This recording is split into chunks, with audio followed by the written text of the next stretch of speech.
Most people have a chance to see exciting events in their lives. I am the chief manager of an insurance office. I, too, have seen exciting things in my 30 years of work. My office had one wall that was covered in glass. I could see everybody who came into the insurance company. I liked to study the faces of new customers before I spoke to them. I decided what kind of people they were before they said a word to me. I learned to trust my first impression of people. The story I want to tell is about a man who came into the company one day. I watched him through the glass in my office. He seemed about 40 years old, and he was very well dressed. He seemed very polite, and he appeared to be quite a gentleman. He was talking to one of the clerks. Despite his appearance, I disliked this man as soon as I saw him.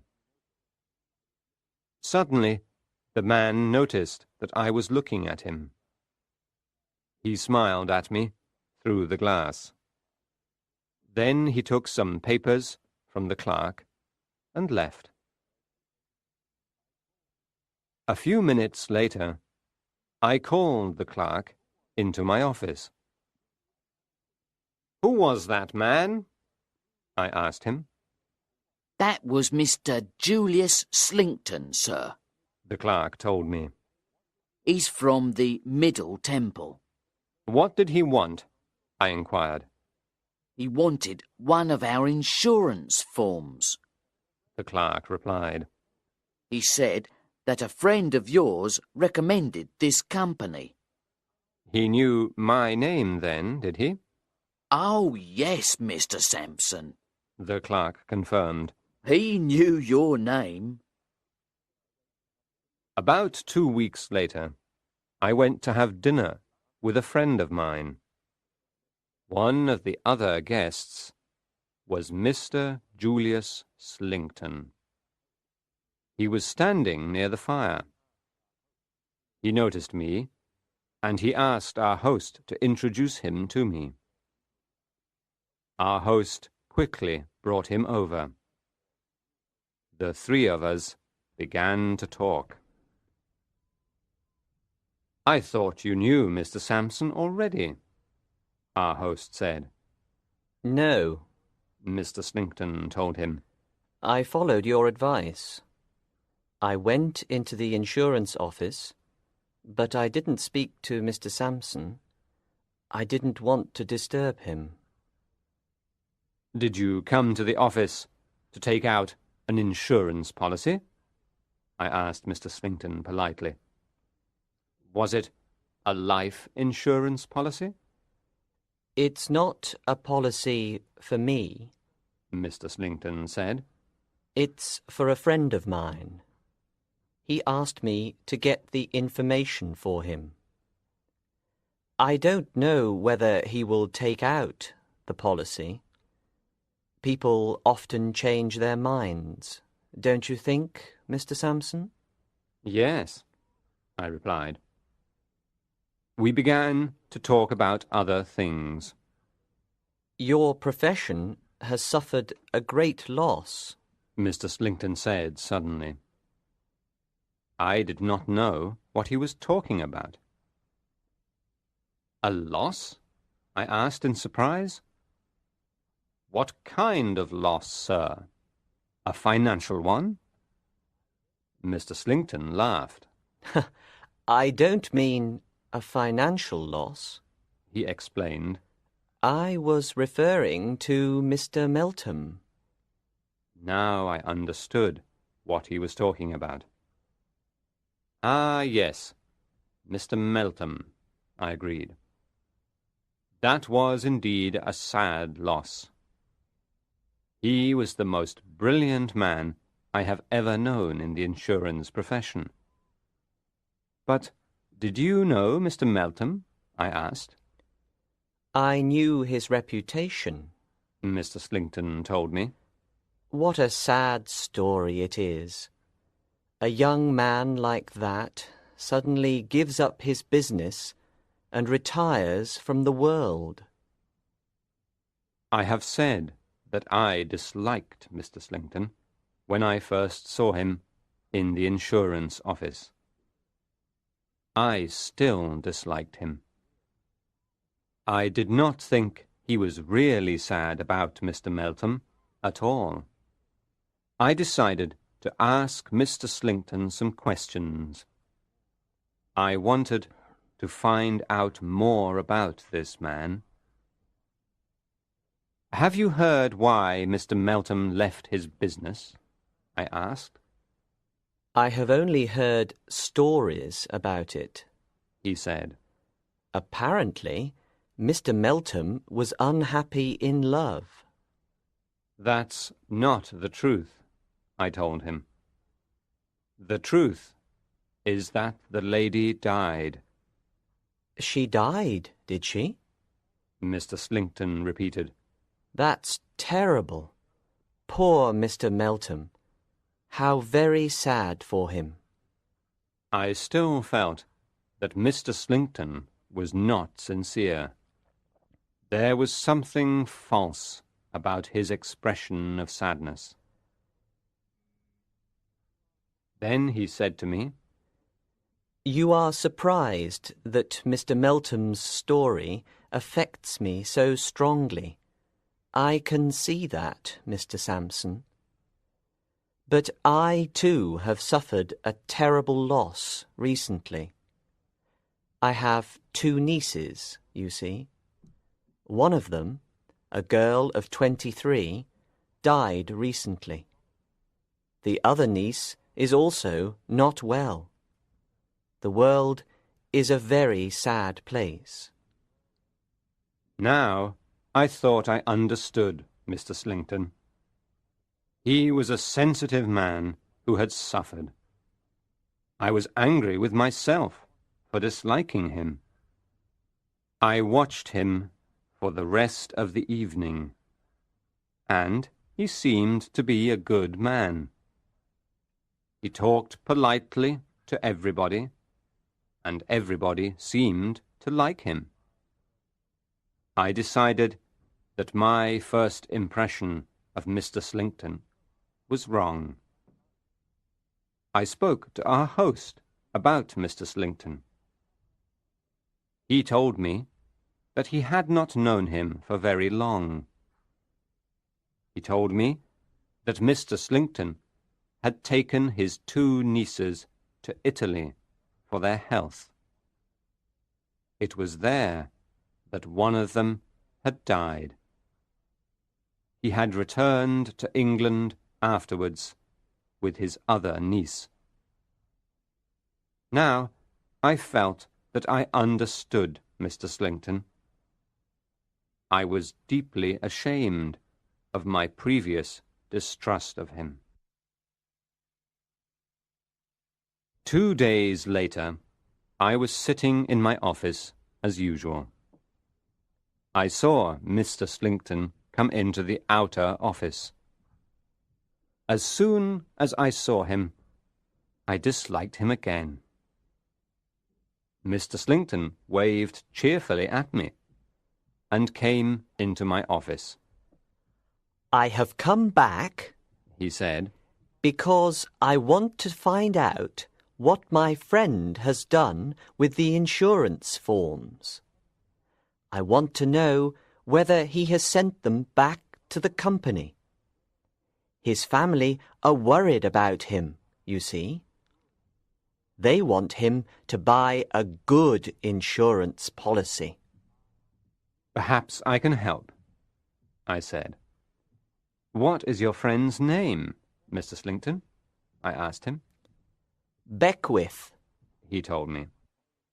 I called the clerk into my office.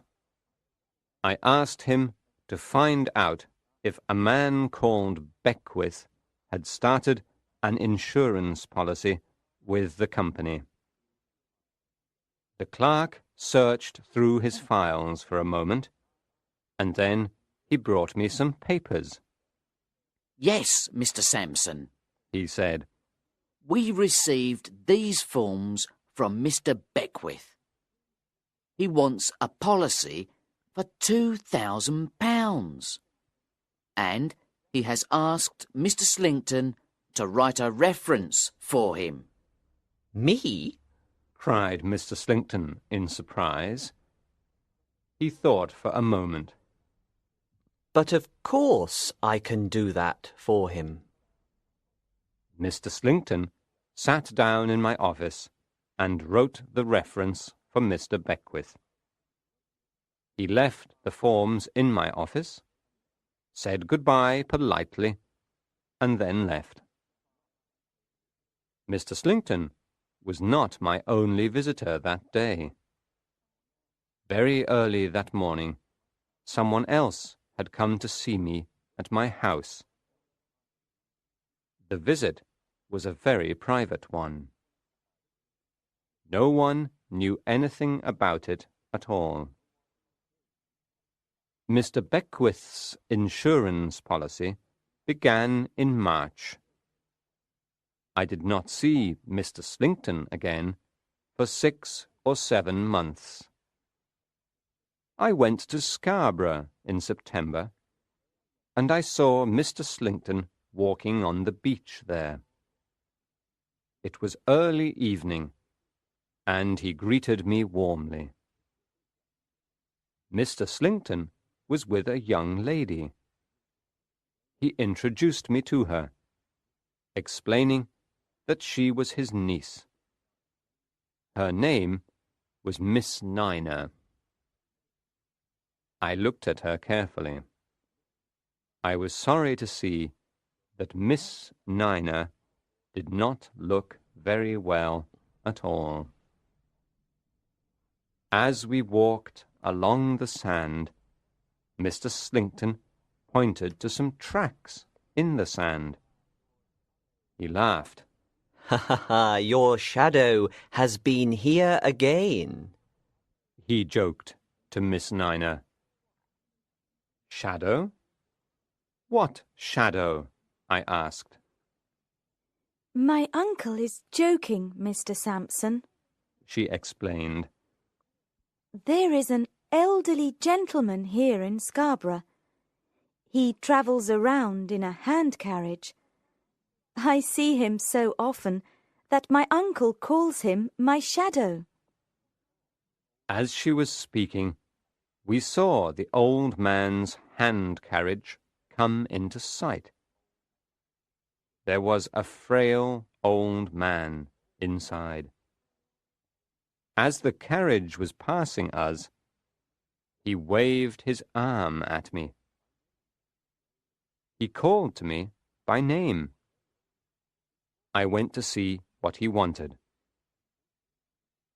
I was away from Mr. Slinkton and Miss Niner for about 5 minutes. My niece is very curious, Mr. Slinkton told me when I rejoined them. She wants to know who her shadow is. His name's Major Banks, I told him. He's a very rich man, but a very sick one. He's just been telling me what pleasure you both give him. He says it's obvious that you are very fond of one another. It's true, we are very close. Mr. Slinkton said very seriously. We are alone, you know, since Margaret died. Miss Niner looked sad at her uncle's words. The memory of her sister was clearly still very painful to her. Suddenly, she sat down near a rock on the beach. She was pale. Mr. Slinkton walked away from us. He, too, seemed very upset by his memories. Miss Niner began to tell me about her uncle. She said he was a very good, kind man. She told me that she knew she was going to die soon. She was worried about what would happen to her uncle when she died. I saw the hand carriage coming back towards us along the sand as she was talking. Suddenly, I interrupted her. "Miss Niner," I said urgently, "I have something to tell you. You are in great danger. You must come with me and talk to that man in the hand carriage. Your life depends on it." Miss Niner was very shocked by my words. I walked with her to the hand carriage before she had time to object. I did not stay there with her for more than 2 minutes. Within 5 minutes, I saw her walking up the beach with a grey-haired man. He had a slight limp. I knew that she was safe with that man. I went back to the rock and sat down. Mr. Slinkton came back soon afterwards. He was surprised that his niece had gone. We talked for a few minutes.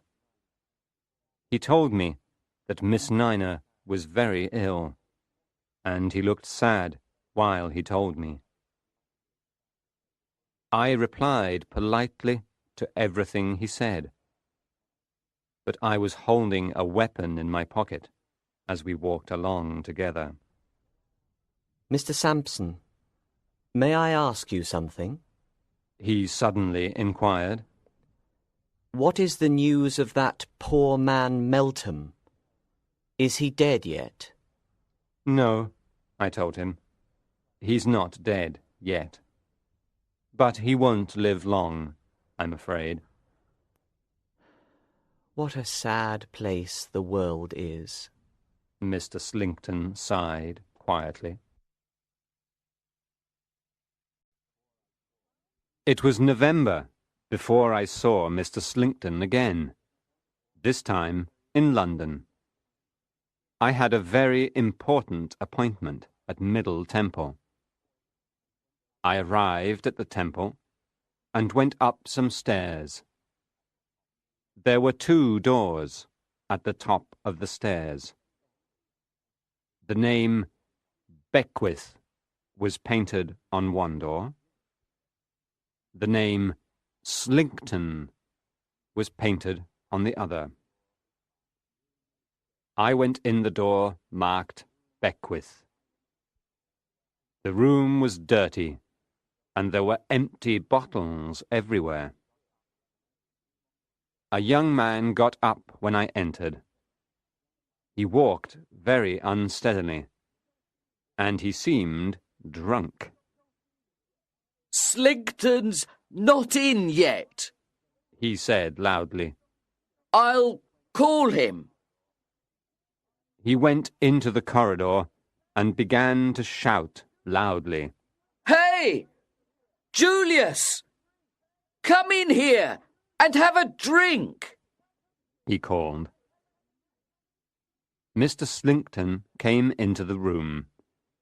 He was very surprised to see me. "Julius, this is Mr. Sampson," Beckwith introduced us. "Boil the brandy, Julius," he said. He gave Mr. Slinkton a filthy saucepan. "Come on, boil the brandy the way you usually do." Mr. Slinkton was embarrassed at my presence in the room. I could see. "How is your niece?" Mr. Slinkton? I asked him quietly. I am sorry to say my niece has left me, He replied. She went away without a word of explanation. Beckwith held out the saucepan once more. Boil the brandy, Julius. He repeated. Give me what you always give me for breakfast, lunch, and dinner. Boil the brandy, I tell you. Now Mr. Slinkton looked even more embarrassed. This was not a pleasant situation for him. He thought for a moment, and then he spoke to me. You're a man of the world, Mr. Sampson, He began. I'll tell you the truth. No, Mr. Slinkton, I said firmly. You'll never tell the truth. I know all about you. You want to save your insurance company some money. He said calmly. You will try to argue that I was responsible for Beckwith's condition and for his eventual death. But you won't be able to prove that, you know. You won't be able to prove anything. Beckwith suddenly picked up his brandy glass and threw it at Mr. Slinkton. The glass cut his forehead, and blood began to flow down his face. Mr. Slinkton took out his handkerchief and dried his face. As he was doing this, another man came into the room. A man with grey hair, who walked with a slight limp. Mr. Slinkton looked at this man in surprise. Look very carefully at me. Beckwith cried out. You're a rogue, Slinkton, and I've caught you. I took these rooms on purpose just to catch you. I pretended to be a drunkard in order to catch you, and I've done it. You'll never escape now. You see, the last time you went to see Mr. Sampson, I had already been to see him myself. I went to his house very early that morning. We know everything.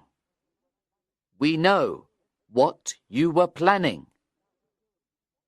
You thought you could kill me for the £2,000 of the insurance policy, didn't you?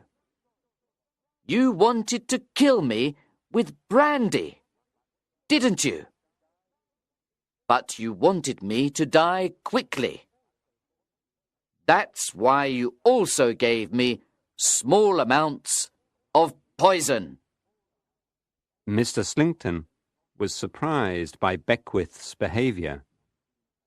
The young man did not seem at all drunk now. At first, Mr. Slinkton did not know how to react. Then he found his courage. He was very pale, but he looked coldly at Beckwith. He did not say a word. I took these rooms on purpose, Beckwith went on. I knew what kind of man you are, you see. You're the man who's already killed one innocent girl for her money. And now you're slowly killing another one. Slinkton laughed. Think how stupid you really are. Beckwith continued. You thought I was drinking brandy all day, but I threw most of it away. You never knew that I came into your room at night when you were asleep. I took all your papers, Slinkton. I read your journal, too.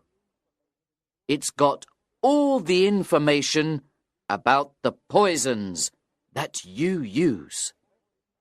It explains everything. I know where the journal is now. Slinkton looked at Beckwith questioningly. It's not in your desk, Beckwith told him. Then you're a thief. Slinkton told him calmly. He spoke calmly, but his face was white. I'm your niece's shadow, Beckwith said quietly. Suddenly, Slinkton lost his calm and his courage. He looked frightened now. Still, he said nothing. I've watched you all the time, Beckwith said. I knew that you were poisoning Miss Nina.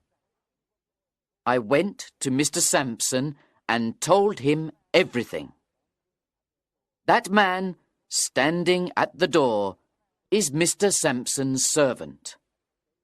The three of us have saved your niece's life.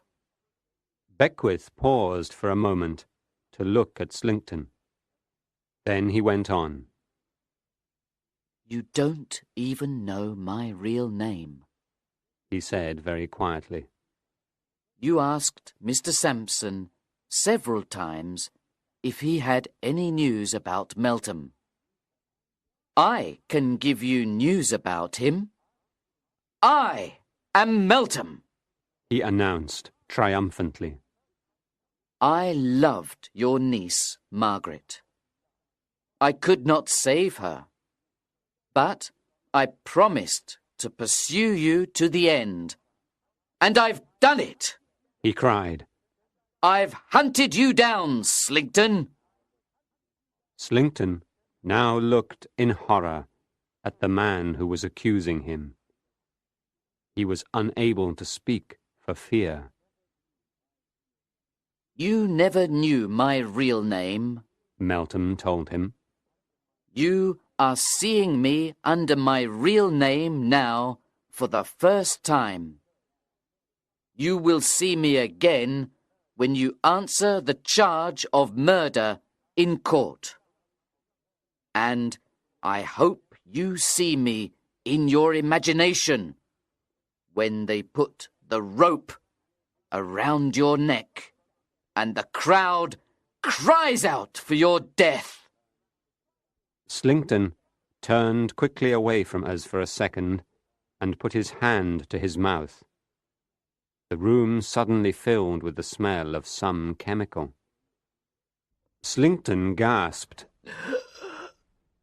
ran a few steps, and fell to the floor. He was dead. Meltham and I made sure that Slinkton was dead. Then we left the room together. I have done what I promised to do, Meltham said sadly to me. My life is ended now. I did everything that I could to help him. But the poor man died a few months later.